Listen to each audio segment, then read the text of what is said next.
I'm Maria Menounos, and you're tuned in to AfterBuzz TV, the ESPN of TV talk. Now, let the buzz begin. Hello, Hello. everyone. What's Hello. up? What's up, made it. AfterBuzzers? Welcome to the Letter for the King Aftershow. Welcome back for episode 2. We are talking season 1, episode 2.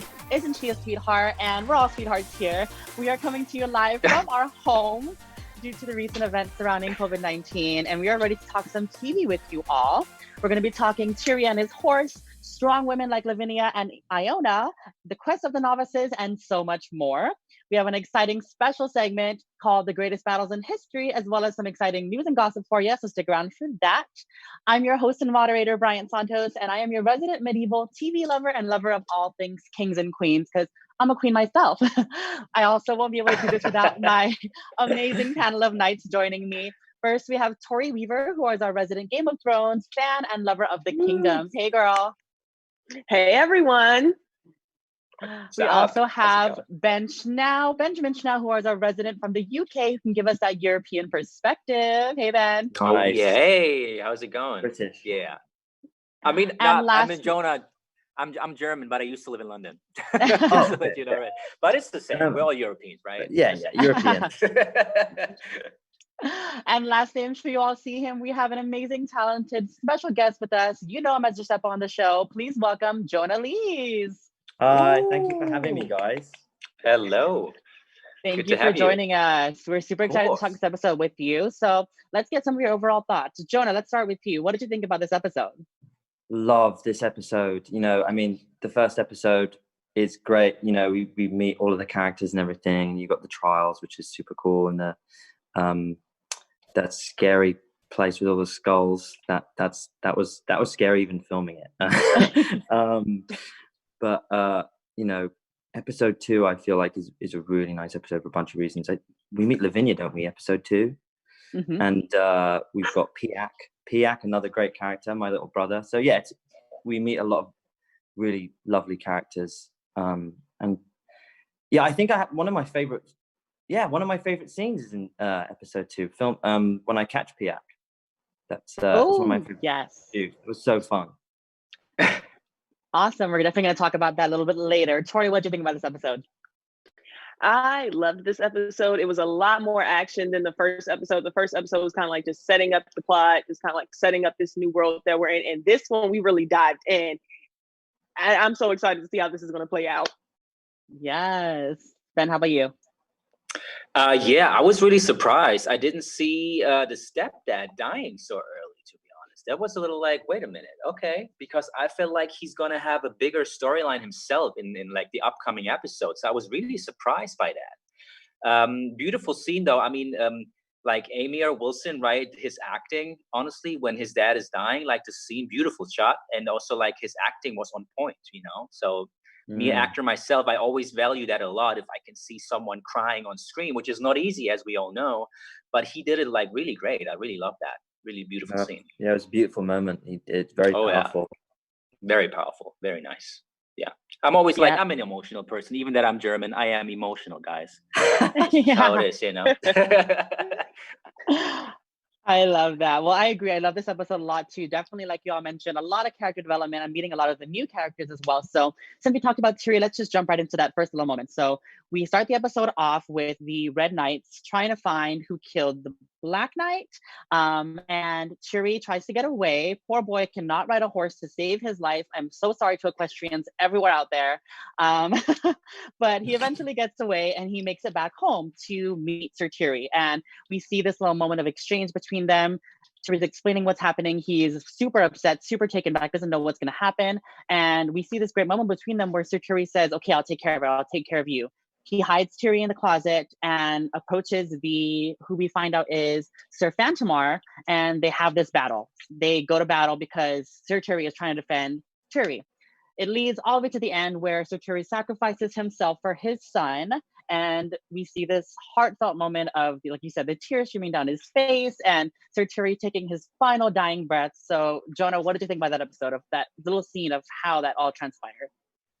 Yeah, like you said, it's surprising that he's gone so soon, and so sad, you know, for Tiuri. But I feel like it's such a lovely moment for so many reasons. One being that it's the first time we really see him take his side and not just think about his legacy and the fact, you know, that his kid's a disappointment and can't fight and all this stuff that he's been dealing with. He didn't know much. Like Tiuri rushes in and says he's in trouble, and I love the way his stepfather handles it. He just is, you know, he's with him and he fights for him, which is so nice and a beautiful moment to have as their last moment, I think. As sad as it was, still a really nice way for that character to sacrifice himself. And it means a lot more now to Tiuri, obviously. Like, his dad died for this, as well for him. So that's another element, you know, like, he can't mess this up now. I can't remember his exact last words to him, actually, but I don't know whether was it about the letter or was it like, I can't remember what he said.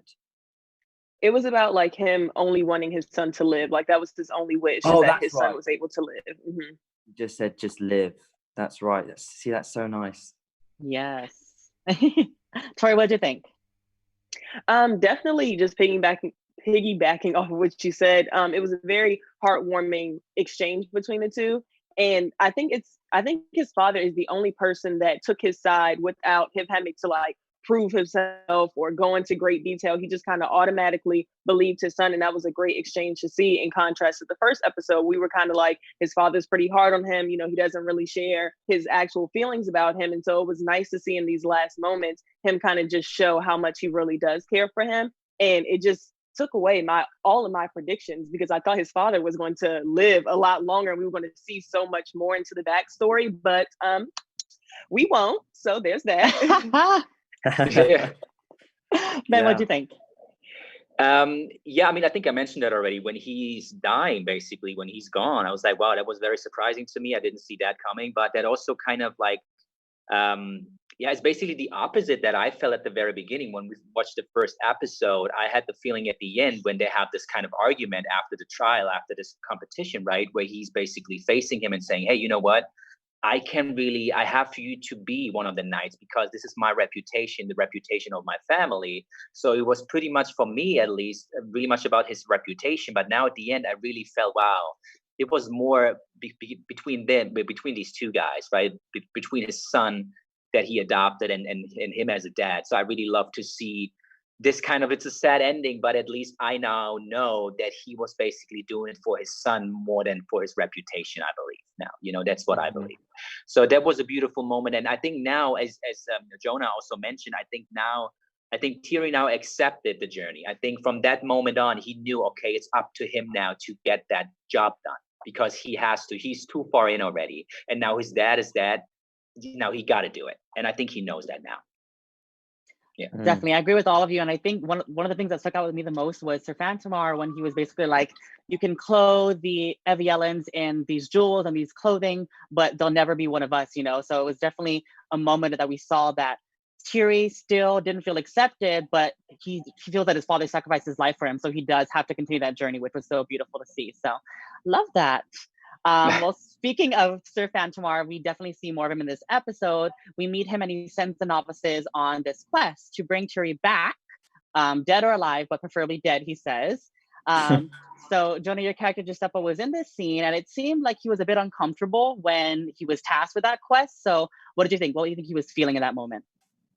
Yeah, I mean, see, I see Giuseppe as this guy who kind of sees the whole night kind of label as for all the glory in it. You know, he wants to be a knight because it's cool, and he wants quests and he wants adventure, but even he knows that, as exciting as this could sound, that there's something wrong with going and just killing this kid because someone tells you to. So I think, yeah, he definitely is struggling with that, but also, you know, they're young guys and this knighthood is everything that they've all ever dreamed of, so they don't want to throw that away. So there's a lot of anger there for them. Obviously, Tiuri has ruined their lives, essentially, or their futures. So it's a lot of conflicted feelings, I think, for Giuseppe and all of the novices. They all have different feelings. I know more about Giuseppe's feelings, and I really just think that he has no idea. He's way in over his head at this point, as I'm sure a lot of them are feeling, and just it's scary too. I mean, they're all like, you know, there's so many. I think he's going to do what the group does, especially too. At this point, he's too scared to, like, I think he's so overwhelmed. He's just going with his gang, whatever these gangs doing. I'm just going to follow these guys and see what happens, you know? Definitely. Ben, how about you? Yeah, I feel like, I mean, what I like about your character, I think he's fun in the first place, you know? I feel like he's fun to watch because you have a very specific characteristic that you're just out with these guys, you know, you're trying to catch him, you're trying to find him, but you just start playing the ukulele or something and just singing a song. And I was like, wait a minute, he's singing a song right now. Okay, that's cool. So that was a very funny, like lightning moment to me, you know. And I like these kind of characters that you also need in this kind of fantasy show, which are usually very like a little more dark or something, right? So it's how we feel. But then having someone like you just out of the blue, just singing a song, that just made me smile, you know? So I like this kind of contrast that you also have. It's all serious in a way, right? But then out of a sudden, someone like you comes up and is playing a beautiful song. And I think the show kind of needed that. So I'm actually like excited to see that happened in the second episode. You have kind of like a twist to more like a comedic almost moment, you know? Yes. Yeah. I think he, I love that you said that. Thank you. I mean, it really is just like the way he is, like that goes to show what I was saying before about his character, that he's on the quest, and I still don't know if he's, you know, taking it too seriously, because he's just seeing that he's on a quest and that he is a knight with these, he's a knight in training. And so he's writing a song about himself and the quest, and it's more about, you know, he's thinking about telling the stories he's already doing that, and they've only just started. Like he's already writing the song, right? And they've not even begun, which I love about him. Actually, I would like to take that for myself, you know, in real life, that he's appreciating the moment. I feel like very much so, like he's very in the moment, which is always a nice thing to be. For sure. Awesome, I love that. Totally agree. Tori, what do you think? I think this episode was definitely relatable because you do have these group of kids, and I feel like when we're all young, you know, the one thing that we hear is like respect your elders, listen to adults, and stuff like that. And now you have these group of kids, and they're 1,000 adults telling them 1,000 different things to do, and you're just kind of like, okay, what is right and wrong? You know, you have to make that quick decision. Like, again, these are a group of kids trying to figure out what side of, I guess, this prophecy they want to be on, and that's a lot to try to figure out as a kid, because you just want to follow instructions and do what's right, but nobody knows what's right. And so it's hilarious to kind of see it play out, because I think we all can kind of relate to that, where it's kind of like, is the adult really right in the situation? Who can we trust? I think there's so many fast encounters where you have to make those fast decisions on if you want to trust that person. I mean, just for Tiuri to come out of the visual itself and trust the Black Knight and kind of make that decision so fast, I don't know if anybody can really do that. You know, that's a big thing to kind of want to carry out and put your life in danger for somebody that you don't even know. And that's what a lot of these characters are encountering throughout this series. It's kind of like you have to figure out who you want to trust, who you want to listen to, what's best for the group, what could potentially kill you. That's a lot of decision making for a group of kids. Interesting. Yeah. That's I definitely deep. agree with all that. Yeah, there was so much thought into everything that they're doing, and like you said, they have to do it so quickly and make these quick decisions, or you know, their life could be on the line, like Tiuri, where he has to decide if he's going to run, if he's going to flee, if he's going to continue with the quest. You know, so definitely not going on. So I want to stay on the novices a little bit more and talk about all of them, specifically Iona. So we kind of see a little bit more about her. I think she's just so strong and like so badass. Like she heard one little move in the forest and she was like on it. Like she sprinted and she tried to catch who she thought was Tiuri, but it turns out it was actually Giuseppe's brother Piak. So Jonah, you talked about this earlier. I'm sure we're going to see more of this little comic relief, but how did you feel like shooting that little comic relief moment where Piak is basically like, oh my gosh, you scared me so much I almost pooped my britches. And I was like, literally, that was so funny.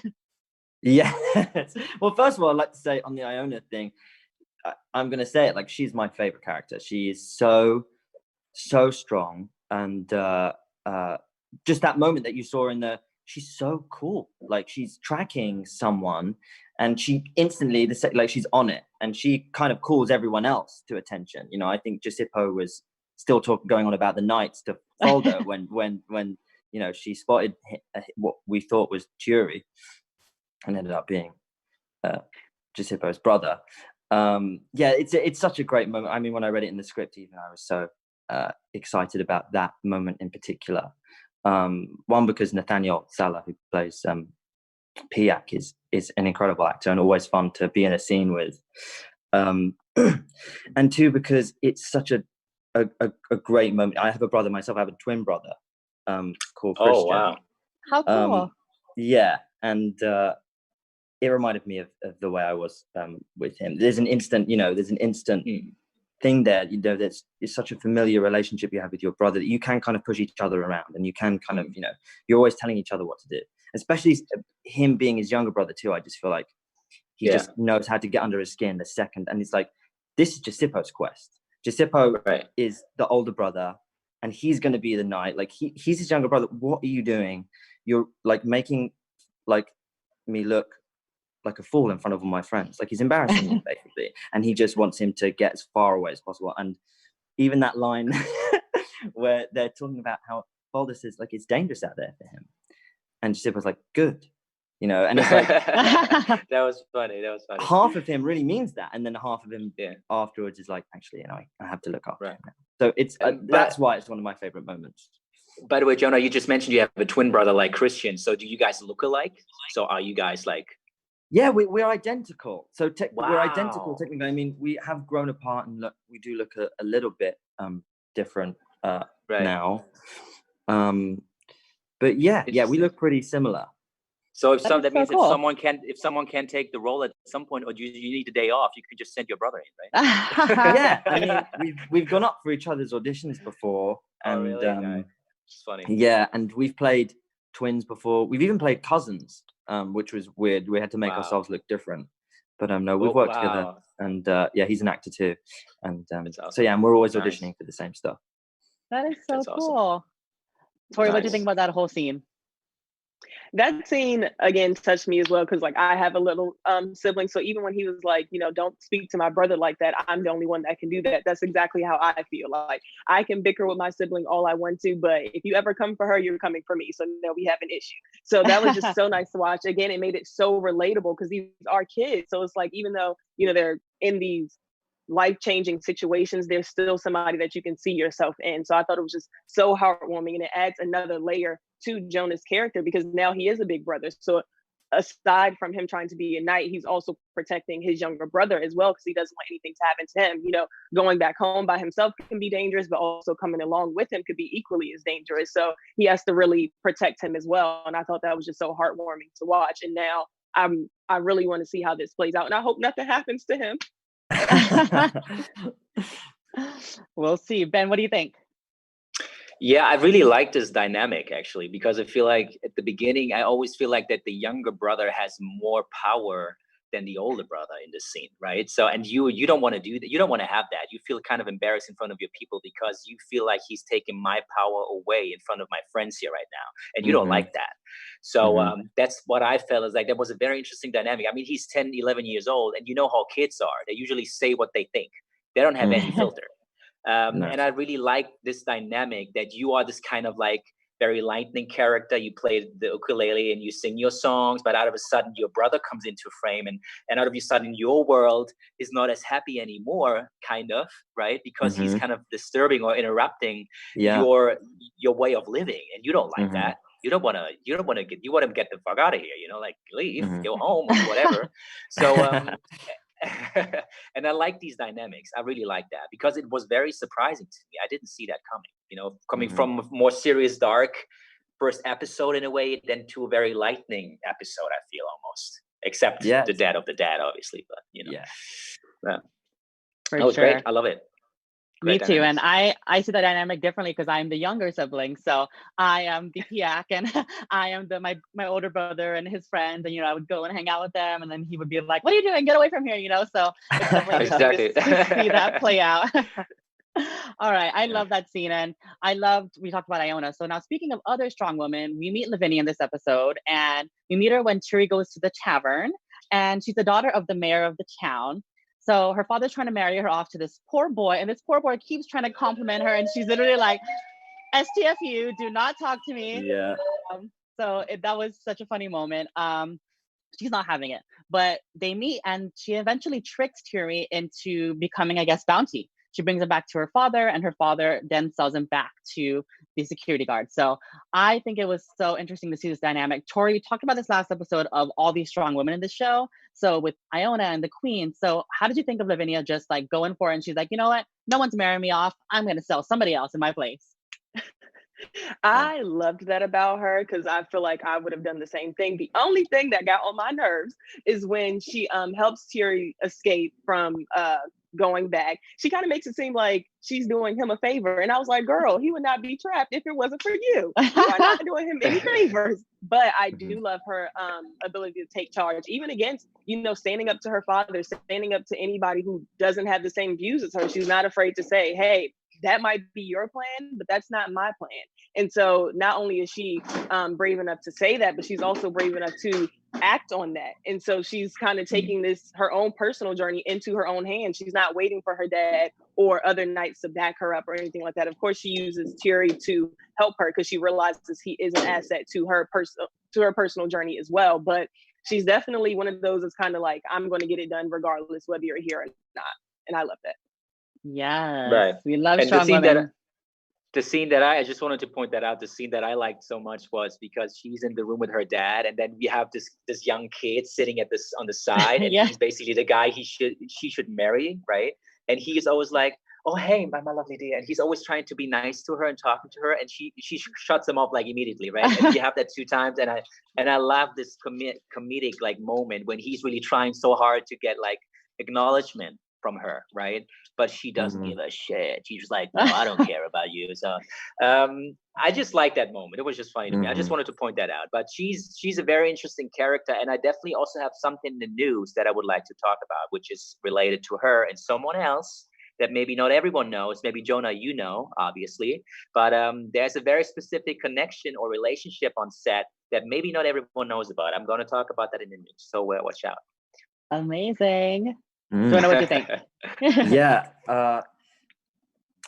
she is another, obviously, the strong female characters. There's so many in this show. We're so spoiled with our amazingly strong women.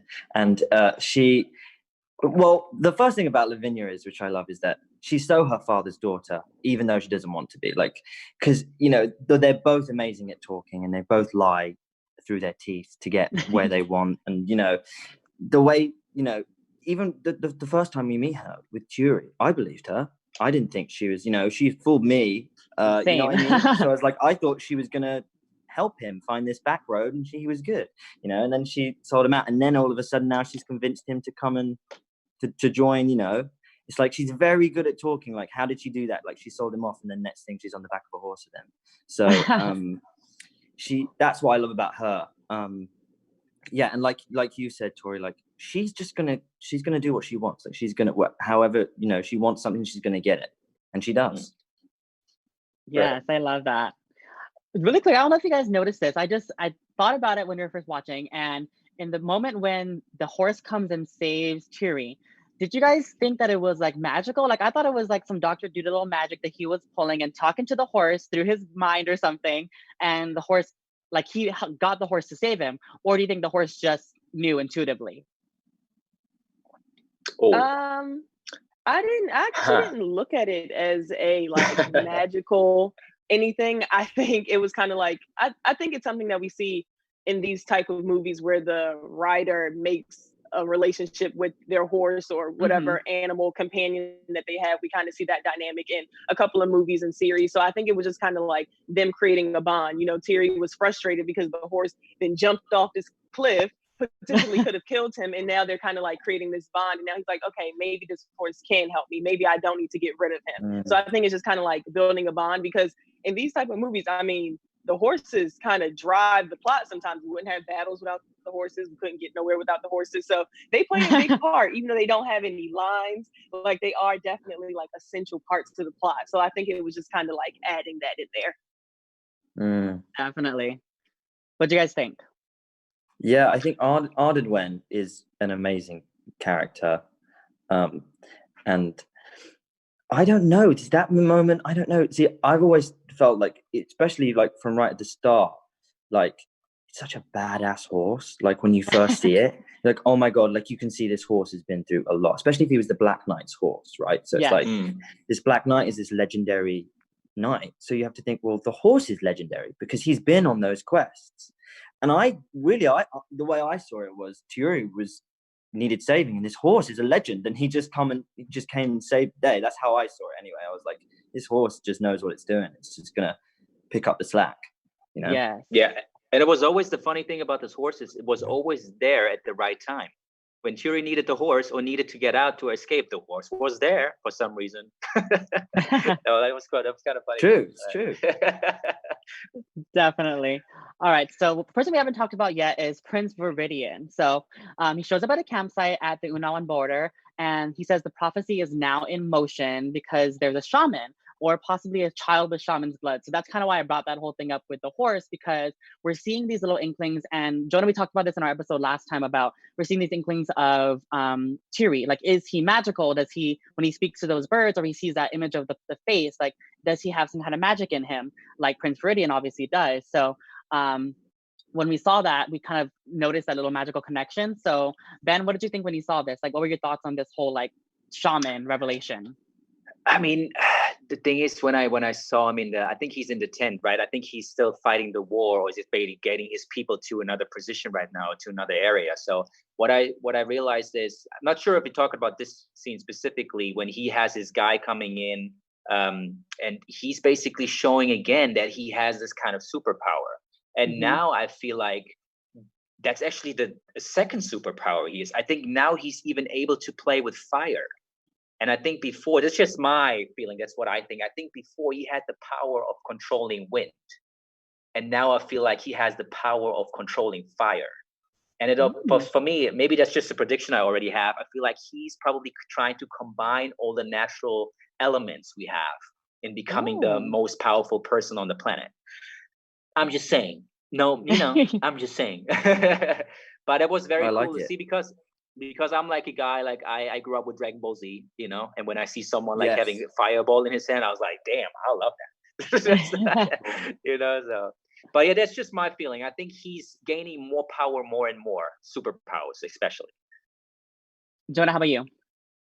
Yeah, I mean, first of all, that guy he can just look and you're already terrified, before he even said anything, you just like, oh, I'm just going to do what he says. I'm just going to like, just whatever he says, just do it. Like he's, I don't feel like he needs to pull his sword out, even like without the magic, even that he's like flaunting, and with the fire, and he's just as terrifying without that stuff. So that makes him even more terrifying. I love seeing him interact just with the people he works for. And, when you have villains or like, typically like those darker characters, I like the characters who are more still, they're not yelling at anyone, they're not there's a very calm, in control nature about him. Like he hasn't seemed unhinged to me. Totally agree. So that's what captivates me about him. Like, and I'm wondering, is he gonna blow, or is or like that there's a lot more power in that, in the way he goes about doing things. So that's what gets me about Viridian. Yeah, love it. Toree, how about you?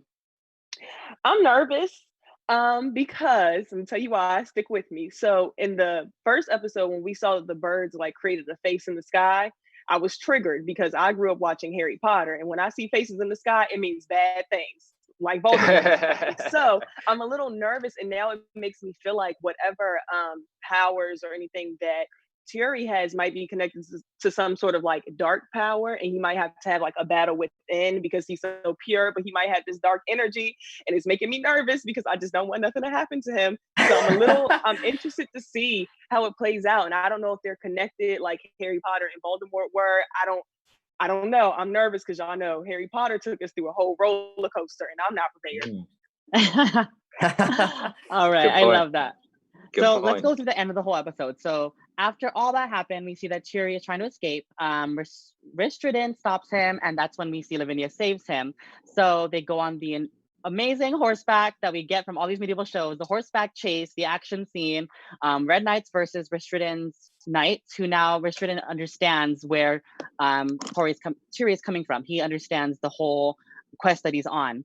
And in his dying breath, Ristriden tells the novices, you need to go and help Tiuri. So I want to know what you guys think. Jonah, starting with you. What do you think about this dynamic? Because at the end, we see that they're all kind of struggling. They don't know if they want to follow his orders or if they should trust Tiuri from all this that happened. So what do you think about this power struggle between the novices? Well, just to jump back a second, right before that, you know, they've been following Tiuri and they've witnessed that colliding of battles. And so first of all, they've been hit with that. And for me, that's very poignant because none of them have been in a real fight. Well, I don't know about some, maybe Iona has, I don't know, but I think that most of them have been training, you know. And so I know, especially for at least Giuseppe, like he's not seen a real fight, you know. He's confident, but like, so when he sees a war and people being, you know, killed and stuff, I think they're already in that place of like, wow, this just got real. And then they walk up to find Ristriden, who's the head Grey Rider, who they're aspiring to be. You know, he took them to the vigil. He told them to sit down and shut up. Like he's their guy, like he's their security, and he's who they look up to. So if they felt invincible before, or they felt confident before, seeing this guy who they see as like a hero die, and he's not invincible, I think that aside from being incredibly upset that he's gone, makes them feel so small. And it's like, well, if he's can die, you know, and this is real. Now he was, you know, trying to and help Tiuri, and he asks them to, you know, help him. And their quest is obviously to capture him and maybe kill him. So, you know, there's all that going off. They've probably the first time they've ever seen anyone die. And now they have to decide, you know, what they're doing. They're still following him, but what do they do when they get to him? What do they do, you know? For sure. It's definitely interesting dynamic. So that's pretty much it, guys. That's our recap of the show. And now we're going to move into some other fun stuff. So let's start with our special segment. We're going to be talking about one of the greatest battles in medieval history. So Toree, take it away, girl. Yes, so the battle that we have today is actually the Battle of the Golden Spurs, which happened on July 11 of 1302. It happened in Flanders, which is now known as Belgium. In this battle, we also have the French again. So a makeshift militia of craftsmen known as like weavers and stuff like that rebelled against the French army. France then sent more of their army to kind of fix this issue that they were having. While they were doing that, the makeshift army of craftsmen set up shop on like this plot of land that was surrounded by moats, which helped them win the battle, and they actually defeated the French. So that was really exciting. And it also began an era which was known as the infantry revolution of the 14th century. Amazing. Wow. Guys, this education on the show is crazy. Yeah, well What's done. happening? That was amazing. Damn. I felt like I was there. I feel dumb. I'll be like, I keep finding battles that like have a sprinkle of me in there because they were a group of weavers, and that's my last name. So I just like that. I was made throughout history. I'm just, you know, one with the funny. content. That's great. Well, we talk about that, guys, because this show has a lot of epic battles, especially like we saw in this episode of the horseback battle. So that's why we do this little special segment. So we hope you all enjoy it. Thank you, Toree. Thank you. Great. All right, real quick, we're going to move into some fun news and gossip with Ben. Oh, yeah, guys. So as I mentioned already, I wanted to talk about the very specific relationship. And Jonah, you might know that already. But maybe some people who watched the show had no idea. Talk about Lavinia, right? Who's portrayed by Ruby Serkis, or Serkis. I hope I said that correctly. And the interesting thing is, guys, believe it or not, the guy who plays her dad is actually her real dad. Oh, that's so cool. I didn't know that. Toree's looking at me. What is going on? Are you for sure? For real? Yeah, I did not know that at all. I mean, actually, his name is Andy. You know, Andy Serkis. I mean, a very well-known actor, right? Who, by the way, also plays Alfred Pennyworth in the new Batman in 2021. I checked out on IMDb, so he's already confirmed. And I love Alfred, right? We watched Pennyworth, right?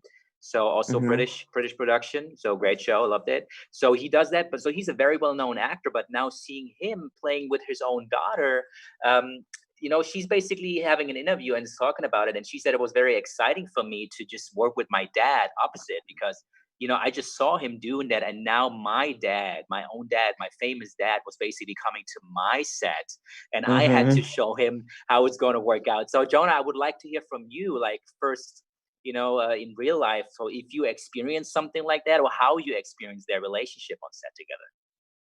Yeah. First of all, it just jumps off the screen. So you can't fake that chemistry. Oh my God, for sure. Yeah, it's so good. They're so great together. And yeah, everyone was very excited for Andy coming. I mean, I was a huge fan of Andy and his work. So we were very excited to have him, and just tried not to geek out when we met him. But he's such a sweet guy, an incredible actor, and I think that they loved it as much as we loved watching it. I could just watch a whole series of that, to be honest. Like they're so, they're so good together, and it's just like, it's gold. You got the father and daughter together, and we were just so happy to have him on board, and it worked so well. Sorry, I didn't want to interrupt you, but by the way, just curious right now. So was she confirmed first to play that role, or was it him? So, and then maybe she was like, hey, why don't you cast my dad as my dad? It's definitely that way around. It was definitely, she was cast as Lavinia, and I don't know this for sure, but I know that he wasn't being talked about at first, or at least I wasn't privy to that, and I didn't know whether, maybe he's a busy guy, so maybe I didn't even know whether we could have got him. So we, when I first heard like he might be playing her dad, I was like, wow, that would be cool. And then it happened. Wow. So but I think I don't know for sure. Obviously, I wasn't on the pre-production, but I'm pretty sure it was, she got cast as Lavinia, and then they were like, hang on a second, this could work. Oh, awesome. So yeah, you see, so guys, cool. we had some surprises. I think a lot of people also watching us right now had no idea about that relationship. Yeah. Because I'm sure that doesn't happen very often, but when it happens, as you said, Jonah, you can definitely tell on screen there is something. Oh, yeah. Totally. Like, yeah. Thank you, guys. That was the news right here. Awesome. Thank you, Ben. All right. So the last thing we're going to do is just ask Jonah some fun little questions just about his time on set or any of his other roles he's done. So I want to start real quick with one I had. So I saw that you played in another like kind of kings and queens medieval type role, Tale of Tales, a couple years ago. So how was that different from like this role as Giuseppe? Very different characters. First of all, it's almost a good segue talking about Andy and Ruby, because I got to work alongside my brother, and so we had that real chemistry, and we were playing brothers. Well, it's like a magical kind of like I don't want to ruin the film for everyone, but we kind of had this magical thing. It's like these dark fairy tales, very dark. It's like the oranges of the fairy tales are much darker, and it's. The director's called Matteo Garrone. He's a very well-established Italian director. He'd won the Grand Prix in Cannes a couple of times, and we went to Cannes with the movie. So we were so excited to just be working with him. And I think it differs there because he took this fairy tale genre and tried to make it really, really real. So always our direction was just do nothing. It was he wanted it to feel almost like a documentary, a fairy tale, and which is weird because we were albinos in it. But also he did not shy away from how gruesome those fairy tales were. So it's definitely Letter to the King. You're not going to see too much blood or anything like that. It's a family show, but there's some scary moments in that movie. Yeah, and it's beautiful. It's like a painting, that movie is very visual. So that's not that Letter to the King is beautiful and stunning too, but I feel like there's more happening, whereas in Tale of Tales, it's more just moments, where in Letter to the King, all this stuff happening, it's really exciting. It just keeps happening, and obviously it's a series. But yeah, it's definitely different, and my character is very different. He doesn't play the lute or sing or sword fight or any of that fun stuff. He did ride a horse though, so nice. Love that. Well, Toree, I know you have a question about sword fighting. Yes, I do. So I know that there's a lot of action in this series. What was the training process like for shooting this series? I'm glad you asked that. We shot in two halves. We went to New Zealand and shot the first half of shooting there, and then we went to Prague in the Czech Republic. Oh, Oh, wow. nice. Yeah, and so in New Zealand, we went a month prior to shooting, and we had a month of boot camp basically, and the boot camp was intense. Like it started off as being 4 hours in the morning. They called it a warm up, but it was basically essentially an hour workout, and then we would like do sword fighting, and then we would do like, you know, what else would you do? Like we would do like circuits and stuff. It was just intense, and then after that we would go horse riding. So they were like full days, and that was the same for a month.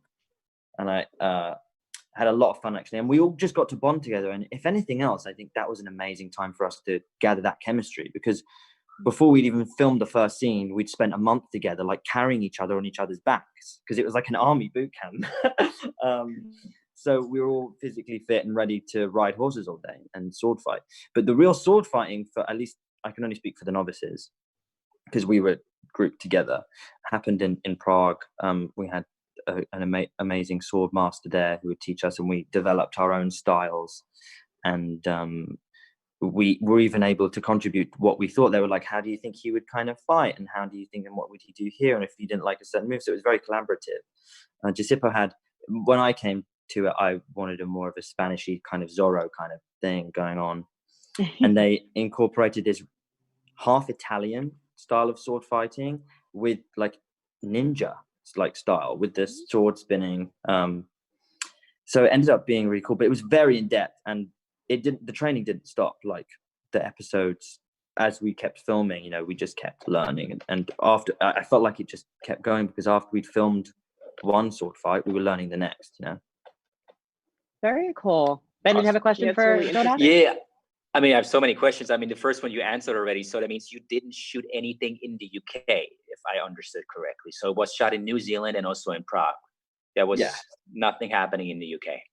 No, there was not. Okay. Nothing was shot in the. Maybe there was like a couple pickups in the UK, like right towards the end, and then right.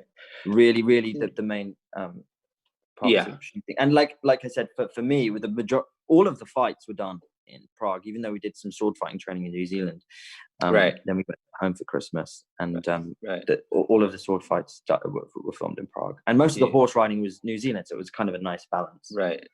I mean, very last question. I mean, again, I have so many, but I just wanted to, because I'm always interested, like also from my personal experience, how was the casting process? So how did you, because you did that fairy tale show before, so was that basically something that helped you because people saw you and felt like, hey, he would be great for this show as well because he has experience already in this kind of genre in a way? Or how did that work for you?